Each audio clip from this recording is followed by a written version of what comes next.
Hi, how are you doing? Today is another month. I'm posting this quite late, so already halfway through the month.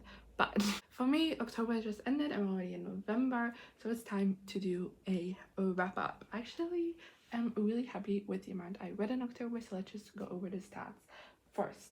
In October, I read a total of 16 books, which amounted to 4,619 pages read, which is an average of 288.68 pages per book and 149 pages per day. For format, we have 5 books I own, 1 ebook, 5 galleys from NetGalley, and 5 library books.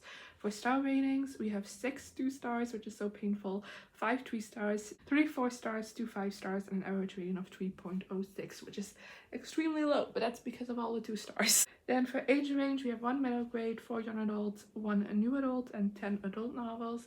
And for genre, we have 3 contemporary, 6 historicals, 4 mystery thrillers, 1 fantasy, 1 nonfiction, and 1 comic. So yeah, a lot of historicals and mystery thrillers, because that was kind of like the mood I was in October.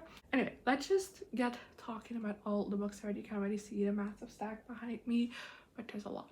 Like I said, 16 books. The first book I read this month is Save You by Mona Kasten, which I gave 2 out of 5 stars to.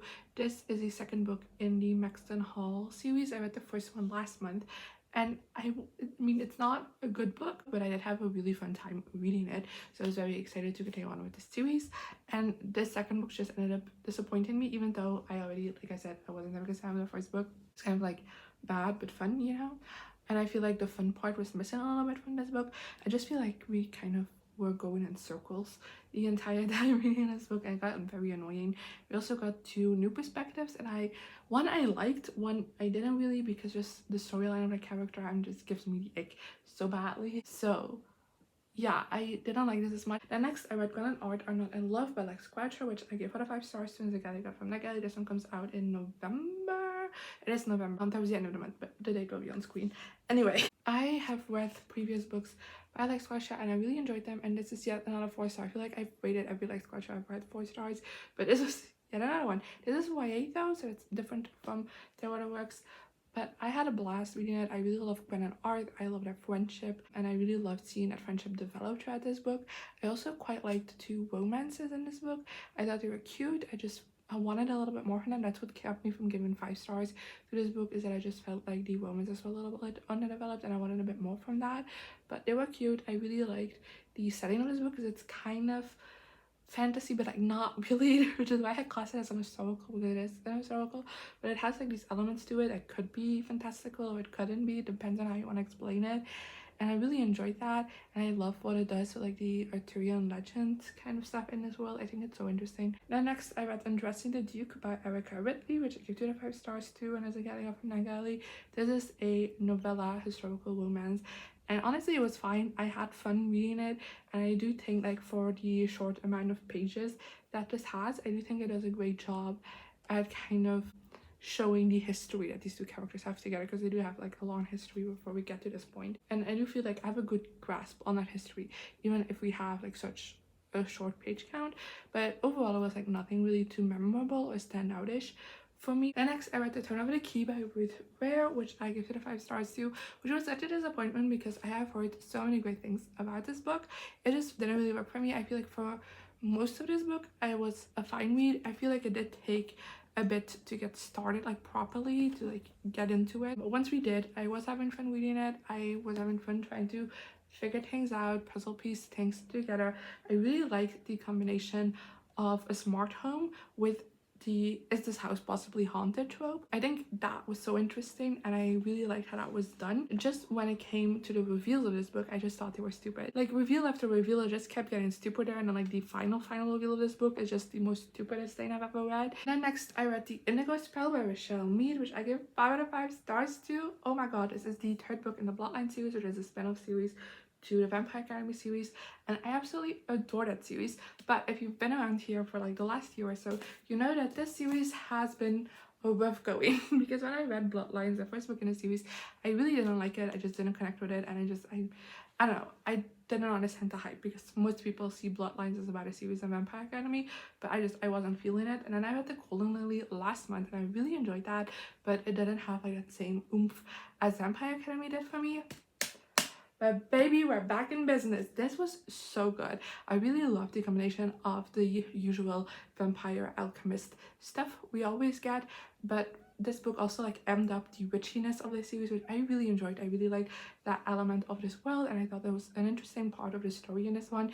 We also have some espionage going on in this book, which is hard to explain when I'm spoiling it, and I really liked how that was done as well, and I'm very excited to see that continue throughout the book, because I feel like that was like the C plot of this book, and I feel like throughout the series it's gonna like grow bigger just based on how it's set up in this one, and I'm very excited to see how that will develop. And I'm getting on board. I'm also starting to like Sydney a bit more. She isn't still like my favorite character, but I don't hate her as much as I did in Bloodlines. I feel like her growth for this series is starting to show. And Adrian is the love of my life. I love him so much, which I already knew reading Vampire Academy, but every book in the series just makes that love grow even stronger, and and next I read Friends of Dorothy by Anthony Uzarowski and Alejandro Mogollo Díez, which I give 2 to 5 stars to the Gallagher from Nagali. This is just like a non-fiction book about like a bunch of queer icons, and not necessarily, when I say queer icons, I mean icons in the queer community, not necessarily icons that are queer, even though there are a lot of queer people in this as well.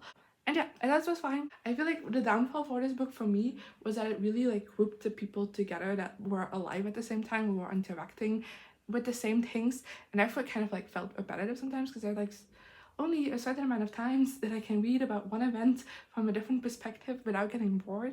And I feel like because all of those were back to back, I would just that was quicker, and I feel like it just kind of like mixed people in the mix. I don't know, I would have liked it a bit more, but I felt fine. I learned not too much because I knew most of these people, but I did learn new facts, which is always fun. And I do really love the illustrations, because every icon gets an illustration, and I really love those.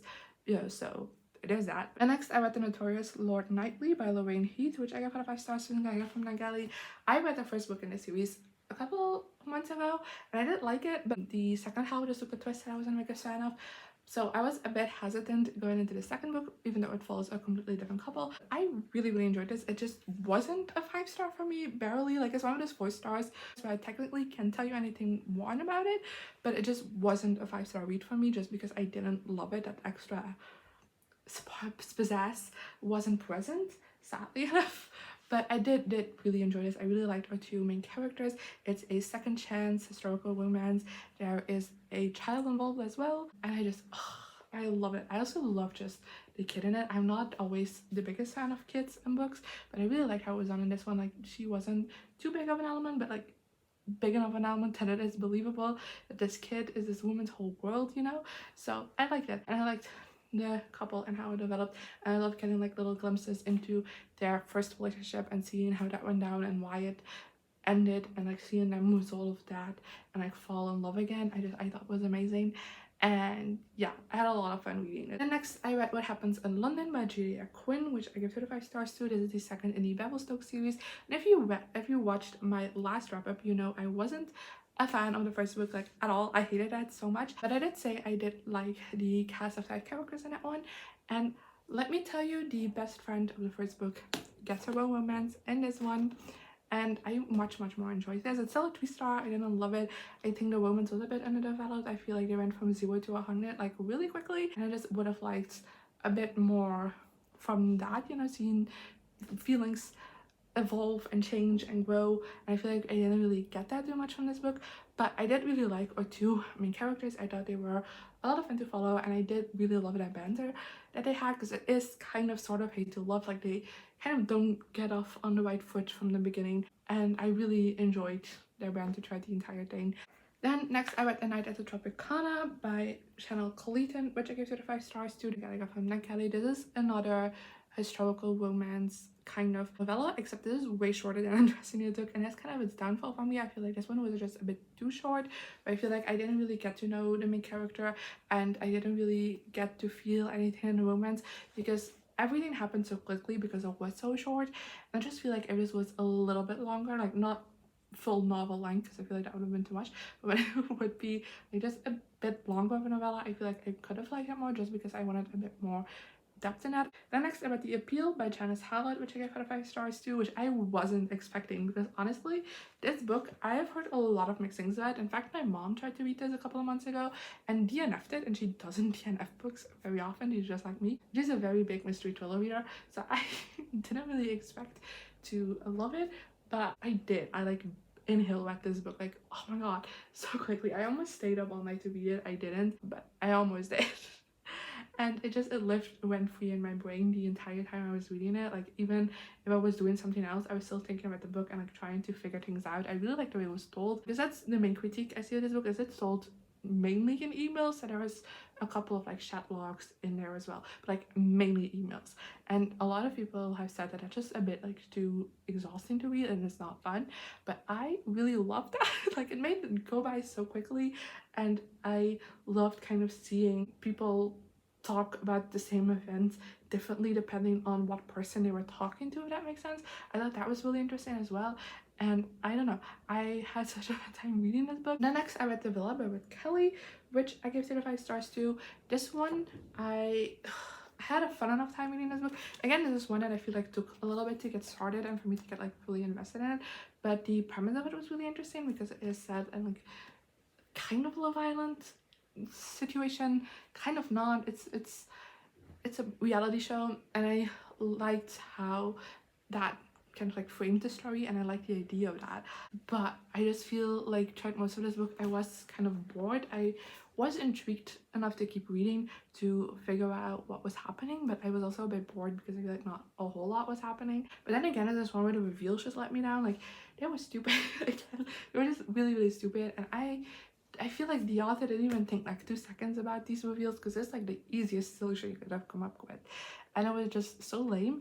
And then I also feel like this book kept going. Like, it wrapped up the mystery, introduced a new element, wrapped that up, then introduced another new element, and then wrapped that up. And like, we didn't need to go that far. Then next, I read I Was Born for This by Alice Oseman, which I also give 2 out of 5 stars, which this is my biggest disappointment of the month. Easily is also probably my least favorite book of the month, because I have read, now with this book, I've read everything Alice Oseman has published, and I've given everything 5 stars. Like, I generally have loved every single thing they have written, but this, I really don't like. I really hated our 2 main characters. I mean, I didn't hate Jimmy, that's not correct, but I also didn't like him. I really didn't like our 2 main characters. But I thought, because the way this was set up, I thought, oh, they have like stuff going on in their personal life, so maybe if this book like continues and we get more into like that personal stuff, I will like them more. Instead, as this book kept continuing, I just realized they don't know what humans are. They don't know what having more than one feeling means, and it got incredibly frustrating to read. And the whole message at the end of this book for these 2 characters just ended up being like, hey, humans are humans and therefore not one-dimensional beings, and therefore one time they will feel sad, another time they will feel happy. Like, that happens. And also, they're not a monolith. Not every person is the same or behaves the same. And like, whoa, to an 18-year-old and a 19-year-old don't need to be taught that. Then next, I read Ever After Always by Chloe Liese, which I give 2 out of 5 stars to, and this is the 3rd book in the Brooklyn Body series. Earlier this year, I read the 2nd book because for some reason my library doesn't have the 1st one, but these are companion romance novels, so you don't necessarily need to be them in order, so I'm not. And I wasn't the biggest fan of book 2, but I just felt like that couple just wasn't really working for me. I feel like other things about that book I was liking, so I was hopeful for the rest of the series. And even though this is a 3-star, I am still going to continue on with the series, because I generally really love the Bergman family. We got a whole lot of them in this book because they go on like a family vacation on here as well, so we spend a lot of time with the family and those characters, and I generally fell in love with each and every one of them. So now I want to read all of their romances, but this one again just didn't really fully work for me, and not for any real particular reason. I did really like the romance. I liked the way it was developed as a marriage and trouble romance. I really liked the way they kind of like tried to figure out their issues. I do feel I wanted a little bit more from the guy main character. I just feel like he screwed up a lot of times, and sometimes it was just forgiven too easily. And just, I don't know, I wanted a little bit more from groveling maybe on that side, but nothing to really like dislike it. There's just something about this book that just didn't really elicit any feelings in me. except for the parts where the Birdman siblings were together. Like, I really love those moments, but like, just even though I like the romance, I can see that they're a good match and I have nothing against it. I was developed well. I wasn't invested in it. I wasn't like giddy when they got things going. I wasn't sad when things fell apart. I was reading it with very neutral feelings. Then next I read Nothing More to Tell by Karen McManus, which I gave 2 to 5 stars to. And this is also a disappointment. Like, a lot of my favorite authors are just disappointed me this month, because I have really enjoyed Karen McManus's books in the past, and even though this wasn't for the most part a bad book, I had fun reading it. I actually really liked our characters in this one, which I feel like mainly my complaints with Karen McManus is just with the characters and like the romances and stuff, and that's things I did like in this book. I really like our characters. They were a bit one-dimensional, but I did enjoy reading about them, and their romance was really adorable. But when it came to the mystery, I don't know, I feel like I didn't feel like any urgency or like excitement to try and solve it in a way. It felt like it was just, you know, kind of happening. And then the reveals again was just really stupid, and especially the ending, like the last reveal, because that technically isn't a reveal. Then next I read Niet Te Stoppen by Lorraine Heath and Danny DeVos, which I gave 4 to 5 stars. So I'm gonna stay short about it because this is a comic book. I typically don't talk about comics, but as you can see, it's Camille. It's, you know, about her basically fictionalized, and that's why I picked it up from the library, but because they're really expensive. Comics are so expensive for such. I get why, but like, I read these things in like 10 minutes. I'm not gonna pay like a lot of money for it, you know? So I got them from the library instead. It has really great art in it, and I feel like just works really well. I feel like they picked a great illustrator for this, you know? It fits the Camille brand, and everything just feels very Camille, even if she wasn't like directly involved in it. I'm sure she did have some involvement in the series, but like, she wasn't directly involved in making it, you know? But it still very much feels like her. So the creative team behind this was very well chosen. I had a blast reading this, because at first I wasn't gonna rate this when I read this, but I had to, because I just had so much fun with it, and it felt like a perfect 4-star, where I feel like it was so much fun. It was so cute, so adorable, but it also had like some great messages in it. And then last for this video, I have A Night Like This by Julia Quinn, which I give 2 to 5 stars to. But this one kind of has a very similar review to What Happens in London, where I enjoyed elements of this. I really did. I really liked our main characters. I liked, again, they had great banter. Very install-y though, which is my issue with this book. It's very install-y, and I feel like the book just doesn't really do anything to try and actually develop the relationship. Just like, oh yeah, you just looked at each other, immediately fell in love, and now we're trying to get them together. Go. I didn't really like that. It does have a bit of a suspense kind of storyline towards the ending, which I also like. I feel like I just wanted a little bit more of that earlier on, so it kind of like felt like a more proper line through the entire book instead of something that came full force towards the end. But you know, it was still fun. I feel like I did very short reviews for most of these books, but yeah, I hope you don't mind. I had to talk about 16 books, you know. And yeah, like I said, I did participate in Bookathon this month, so for every physical book that I read this month, it showed up in either of those 2 vlogs, but they should have popped up at the eye above if you want to watch them. And you can also just click on my channel to watch them as well and see more of my thoughts on those books if you thought I was a bit short about it in this one.